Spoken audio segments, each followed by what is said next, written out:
Hey guys, I've been hard at it here, making the transition from all the stuff that was in the U-Haul, all the stuff that's up in my storage shed around the corner up there, and making it work in here. I will say I'm in no hurry, and I don't think anybody wants to be in a hurry when you're downsizing this much. This is more than half of the storage that I had in the Tioga.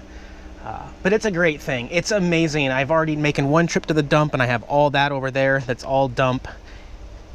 And stuff that's in there that's dump. It's amazing how much stuff I've accumulated. I love downsizing. It really makes you look at stuff and say, why do I still have that? So it's a really good, healthy thing, but it's very time consuming, and I'm in no rush because when you start throwing stuff in, you'll never remember where you put it. So I mean, I'm utilizing every single space. I don't have my clothes folded, but they're all in bags under here. Got my little stove up here, made some instant coffee. Right now I got my coffee maker down there because it doesn't fit up here and clear this, so I'm not quite sure what I'm going to do about that just yet. I do have my portable toilet over there in its place. Got all these drawers pretty much empty still. Okay, cool. I still have a lot more room than I thought I did. The biggest thing you're probably going to notice is no passenger seat. I've taken it out. I don't know what I'm going to do with it yet. I might store it with my buddy here in Panama City until I can figure it out, but I don't need it, I don't use it, and I have more stuff. This is kind of Jax's corner. This is the rest of all the clothes that I wear all the time. That box literally exists, the only clothes that I wear of my rotation. So that will be emptied and out of there soon and put away up in the cupboards. It is so windy, I don't know if you're going to be able to hear any of this. And then I've got this garbage. My little storage container here. It just gives me a lot more room, and I'm probably going to end up keeping it that way, but I guess I haven't really said too much about the whole RV thing, except that Camper Van Kevin gave it to me, and that gives me the ability to stop renting U-Haul vans and still be on the move and keep looking for an RV. But then again, I really like this thing, and maybe later on just buy a pull trailer. Why not? I already have this big beefy rig that's mechanically like almost perfect. It'll tow anything. Just get a nice trailer down the road somewhere. So that's kind of the tentative plan here, but I'm going to get back on the road and continue the journey. I will say, you know, going back, when I first started looking at RVs a couple of weeks ago, I really had three ideas, three plans that were crazy going through my head. One of them was to finance a brand new RV in the like $30,000 to $40,000 range, put a down payment of $3,000 or $4,000, and then make payments. The second idea was to get another older Tioga, pay cash, or Class C, pay cash, own it again, just like I did with Tilly. And then people started, you know, telling me, Eric, you're just trading one devil for another. And I started, it took me a while, but I started to realize exactly what people meant. So that turned out to not work so well. And then the last idea was, okay, well, when I go down to Tampa, I'm going to check out this one Class B van, you know, that had a shower, a toilet, and a sink and everything in it. And if that didn't work out, I'm buying a minivan.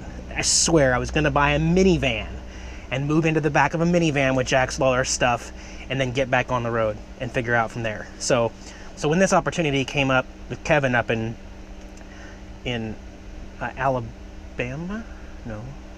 Georgia, I jumped on it, and I cannot thank enough. I mean, the world works right in my mind so far lately. Things have been working really well. Yes, I've had some bad things happen, but I've been able to get right back on my feet, put on a smile, and people are helping me out left and right and giving me encouragement, and that's a kick in the right step, and I love it. It really makes me feel good. There's been some talk that my channel is going to take a huge hit, that people will unsubscribe, that people will stop watching me because I'm not in an RV anymore. And all I can say is I'm happy, I'm excited, I'm sincerely, honestly excited as hell to be on the road in this van. Couldn't be more. If I lose viewers, I lose viewers. That's just the way it is. Me and Jax continue on the road, and I appreciate everybody sticking with me and following along, because it's still going to be fun and exciting as far as where I go and what I see. It's just that I don't live in this huge gas guzzling piece of monochrome RV anymore, so I'm happy about it. I think it's going to be a lot of fun here in the weeks and months to come to see what kind of changes I make in this van to make it work for me, because anytime someone moves into a space like this, you really have to adapt it to make it work for you.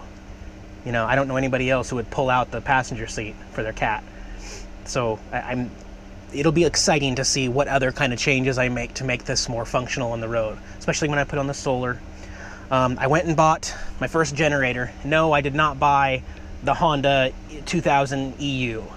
I went with something that was very similar, but half the price, literally half the price. And that is this Ryobi i2200, 2200 watts max. Running watts is 1800, which will run my window AC in the back of the van that runs on 1700 watts peak, and then even lower than that when it's just cycling on and off. Unfortunately, I took this out of the box and they jammed their forklift stuff into it, damaged all of the plastic construction, the wheels totally bent in there. It's Home Depot, but I got the receipt, so I'm gonna take it back. This was $600.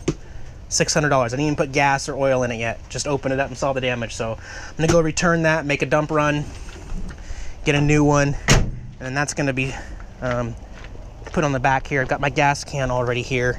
Everything is gonna be locked securely once I get the inverter right here.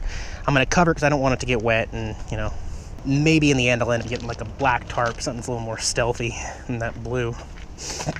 See, I got the toilet in there. It does have a 5-gallon holding tank, but still I'm gonna have to find free places to dump the waste, which isn't gonna be a problem. And I will show you how to empty the portable toilets. It's really easy, once a week, basically just the same that I do all my other tanks with the RV. I will show you how that works. For showering, well, what I've done so far, only twice now. Otherwise I've showered at other people's houses, like Kevin's and Billy's here. But these doors will come out, and you can build a tarp that comes around all the way, kind of secures it so water doesn't get in here, water doesn't get in out there. Hang a solar shower right here and shower outside. That's not going to work for all situations or for a very long time, but that's what I have for now. In the future, I'm going to do one of two things. I'm going to scrap one of the tiny showers from a Class B van at a wrecking yard or something and build it back there with the toilet, or I'm going to just buy the pan itself and build a very temporary, very easily collapsible shower that fits in this space to the roof and basically does the same thing, has a curtain, has rod in the bottom to the tub, and can, you know, be, I mean, it's only 5 minutes every day. You know, it doesn't need its own dedicated spot. So I will think about this and come up with the best plan. Otherwise, I will be showering at truck stops every day. I may even incorporate a water tank with a water pump underneath the bed so that I can have a sink and have running water in the camper van. But this is just stuff I'm thinking about, right? Stealth camping to me is something that's really been exciting. As I said, 2 of the 4 years I've spent living on the road were in cargo vans. This is a lot nicer than a cargo van. But for me, it's important to be stealth.